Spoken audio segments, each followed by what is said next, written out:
আসসালামু আলাইকুম। Welcome back my channel. নতুন একটি ভিডিওতে আপনাদেরকে স্বাগতম। আজকে দার্জিলিংয়ের দ্বিতীয় দিন। তো দ্বিতীয় দিনে আমরা আজকে যাচ্ছি টাইগার হিলস দেখার জন্য। টাইগার হিলস দেখতে হলে অনেক সকালে বের হতে হয়। তো আমরা চলে আসলাম টাইগার হিলসের কাছেই। এখানে গাড়ি পার্ক করার পরে এখন আমরা টাইগার হিলসের উপরে উঠতেছি। আর টাইগার হিলস মূলত এখান থেকে সূর্য উদয় দেখা যায়, সেটা দেখার জন্য সবাই এখানে চলে আসে। তো আজকে অনেক মানুষ, তো এটা সবার ভাগ্যে আসলে সবসময় দেখা যায় না যে সূর্য উদয়। আর আমি 2018 সালে আসছিলাম, তখন সূর্য উদয় দেখতে পারি নাই। তো এখন দেখা যাক সূর্য উদয় দেখতে পারি কিনা। আর আরেকটা বিষয় এখানে দেখতেছি যে ওই যে সামনের পাহাড়টা, আমরা 2018 সালে যখন আসছিলাম তখন ওখানে উঠছি, কিন্তু এবার কেন জানি ওই পাহাড়ে উঠতে দিল না। তো সবাই ওটার নিচের পাহাড় থেকেই সূর্যোদয় দেখবে। তো এখন যেখানকার যেটা নিয়ম সেটাই মেনে চলতে হবে। তো এখান থেকে এখন দেখতে হবে সূর্যোদয়। আর আজকে খুব শীত লাগতেছিল। আর আজকে দর্শকেরও অনেক উপস্থিতির হাত দেখতেছি। তো দেখা যাক সূর্য উদয় দেখা যায় কিনা। আর মেঘে তো দেখা যাচ্ছে একটু একটু করে লাল, হয়তো বা দেখা যেতেও পারে। ওই যে মেঘে লাল লাল একটা ভাব দেখা যাচ্ছে, তো হয়তো বা দেখা যেতে পারে। ওই যে এইবার একটু করে বের হয়েছে সূর্য। এখন সবাই এখানে ছবি উঠাচ্ছে। তো আসলে আমাদের এই সূর্য উদয়টা এখানে দেখা হইল, এখানে আসাটা আমাদের সার্থক। তো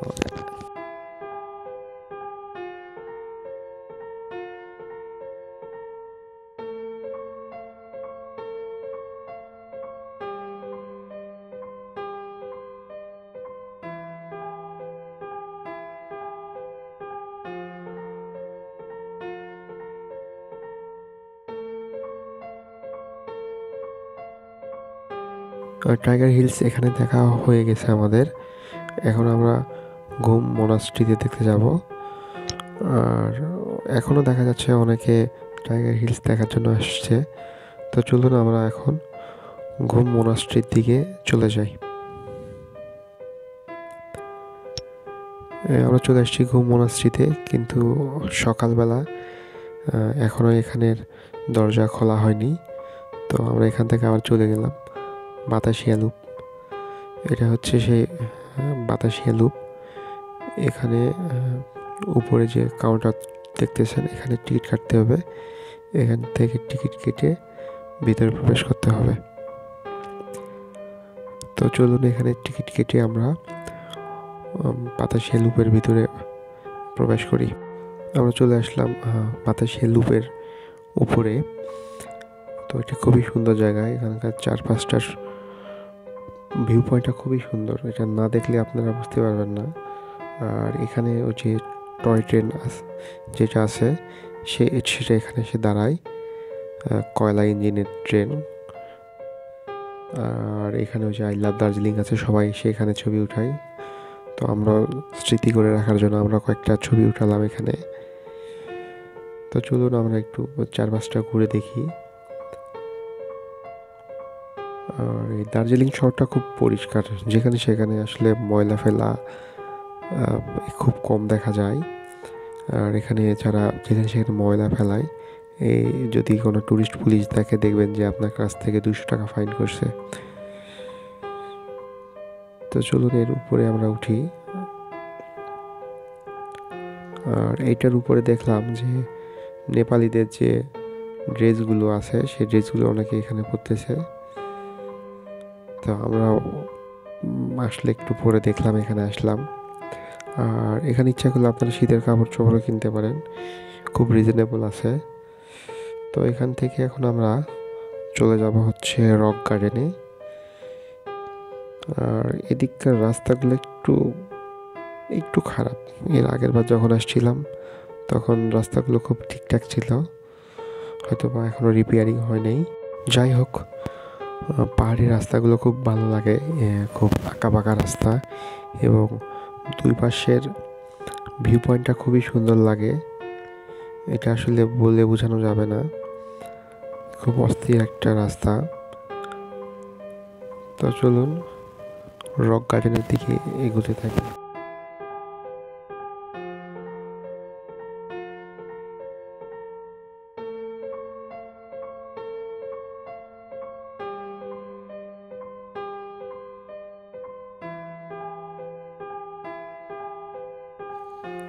ঝর্ণা দিয়ে শুরু করলাম রক গার্ডেনের শুরুটা।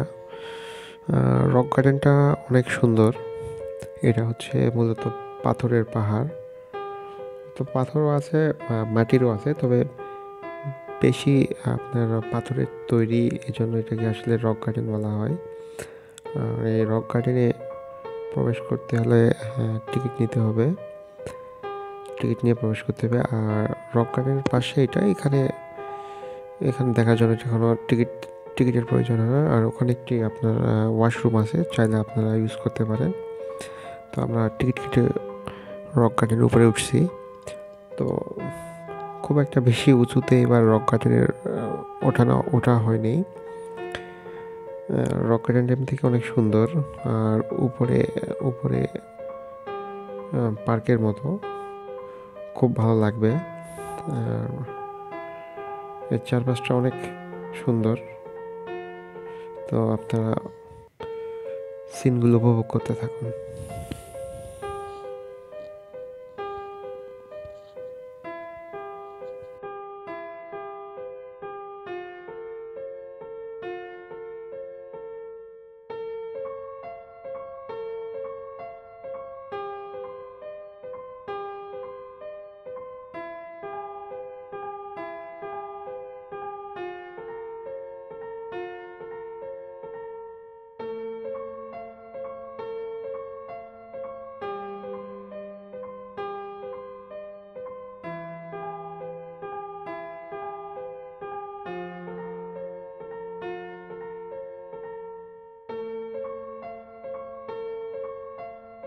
রক গার্ডেন দেখার পরে আমাদেরকে নিয়ে আসা হইলো একটি ট্রি গার্ডেন ভিউ পয়েন্টে। এখান থেকে পাহাড়গুলোকে এত সুন্দর লাগতেছিল, আর মনে হচ্ছে পাহাড় আর মেঘ দূরে গিয়ে মনে হচ্ছে মিলে গেছে। আর চারপাশের সিনগুলো এত সুন্দর, যেটা আমি আপনাদেরকে বোঝাতে পারবো না, এত সুন্দর। আর চা বাগানটাও খুবই সুন্দর। তো আমরা এখানে কিছু ছবি উঠাইলাম, খুব ভালো লাগলো, আপনারা দেখতেই পাচ্ছেন। চারপাশের পরিবেশটা খুবই সুন্দর। তো যাই হোক, এখান থেকে আমরা দেখার পরে আমরা এখন চলে যাব চিড়িয়াখানার উদ্দেশ্যে। আমরা চলে আসলাম চিড়িয়াখানাতে। এখানে প্রবেশ করতে হলে অবশ্যই টিকিট কাটতে হবে। আর এখানের কিছু শর্ত আছে, সেটা আমি আপনাদেরকে বলে রাখি। এখানে কোনো প্রকার ম্যাচ, এই ধরনের জাতীয় দাহ্য জাতীয় পদার্থ এখানে নিয়ে প্রবেশ করা যাবে না। যদি থাকে তাহলে ওখানে জমা দিয়ে আসতে হবে। আর আরেকটা বিষয় হচ্ছে, এখানে যে পশু পাখিগুলো আছে এগুলোকে কখনো উত্ত্যক্ত করা যাবে না। আর সবসময় এখানে পুলিশ বা যে ওদের আইন শৃঙ্খলা রক্ষাকারী বাহিনী ওখানে আছেই। তো আপনারা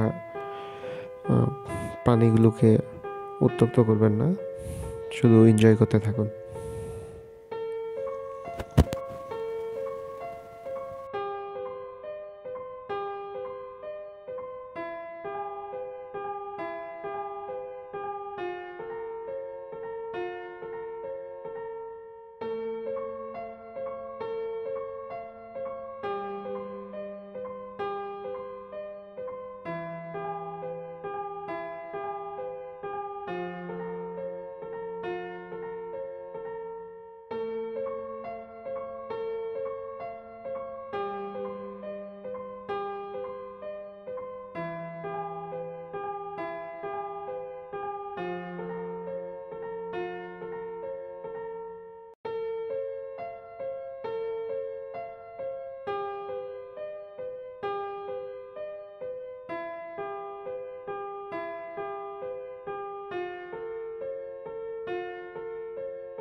এখানে প্রবেশের পরে একটা বিষয় নতুন দেখতে পাইলাম, সেটা হচ্ছে দড়িতে যে ঝুলে এক প্রান্ত থেকে অন্য প্রান্তে যাওয়া। বিশেষ করে এখানে এটি আসলে ছোট বাচ্চাদের জন্য দেখতে পাচ্ছিলাম। তো এটা এর আগে আমি দেখি নাই, এর আগে যখন আসছিলাম তখন এটা ছিল না, এটা এখানে নতুন করে সংযোজন হয়েছে।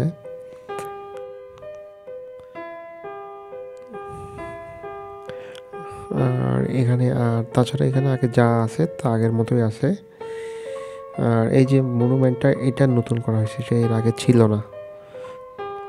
আর এই ফুলের গাছের জবা এগুলো সব আগে থেকেই ছিল। আর এখানে একটা ইনস্টিটিউট আছে, সেটা তো আছেই।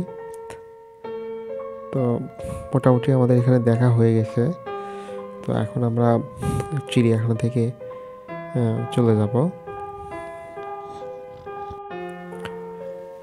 এখান থেকে আমাদের নেক্সট গন্তব্য হচ্ছে জাপানিজ টেম্পল। তো এখন আমরা এখান চিড়িয়াখানা থেকে বের হয়ে জাপানিজ টেম্পলের দিকে যাব।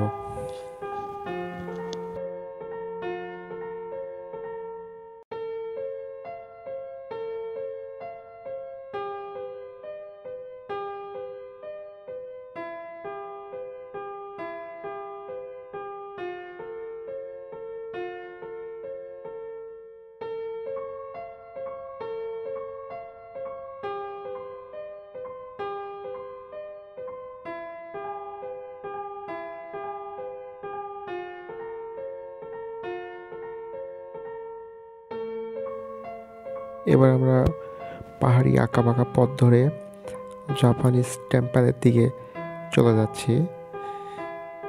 তো চলুন জাপানিজ টেম্পলের দিকে যাওয়া যাক।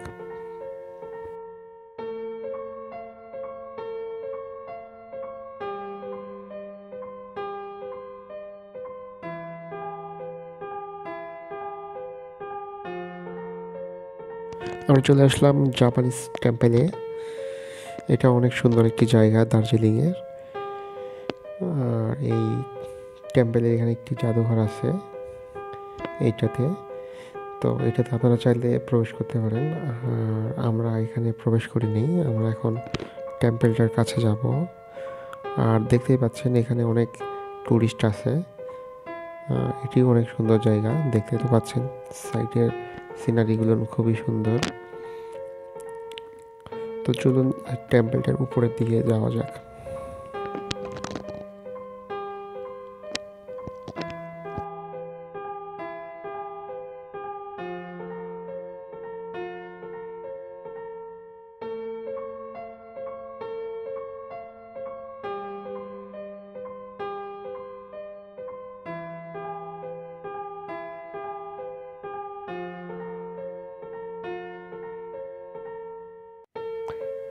তো আমরা এখন টেম্পলের উপর দিকে উঠতেছি। টেম্পেলের উপরে ওঠার সময় একটা জিনিস আমরা সবাই খেয়াল রাখবো, যে এটা যেহেতু ধর্মীয় প্রতিষ্ঠান, তো এখানে আমরা অবশ্যই ধর্মীয় প্রতিষ্ঠানের সম্মানটা বজায় রাখবো। আর এর উপরে ওঠার সময় অবশ্যই আমরা জুতা খুলে উঠবো। তো এখানে অবশ্যই সবাই জুতা খুলেই ওঠে। তো চলুন একটু পুরোটা ঘুরে দেখি।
বন্ধুরা, টেম্পলটি ঘুরতে ঘুরতে ভিডিওটি এখানেই শেষ করতে হবে। তো তো এখান থেকে আমরা চলে যাব আবার হোটেলে। তো আজকের মতো আমাদের ঘোরাঘুরি এখানেই শেষ। তো আবার নেক্সট কালকে আমরা আবার কালিম্পং যাব। তো ওখানে কি দেখলাম তো এর পরবর্তী ভিডিওতে আমি দিব। আর একটা বিষয় হচ্ছে, যেহেতু আমি নতুন, তো সেখানে আমার ভুল ভ্রান্তি থাকবেই। তো ভুল ভ্রান্তিগুলো আপনারা খুব সুন্দর দৃষ্টিতে দেখবেন। আর আমার চ্যানেলটিকে অবশ্যই সাবস্ক্রাইব করবেন এবং লাইক কমেন্ট শেয়ার করে পাশে থাকবেন। তো এই বলে আমার ভিডিওটি এখানেই শেষ করলাম। আসসালামু আলাইকুম।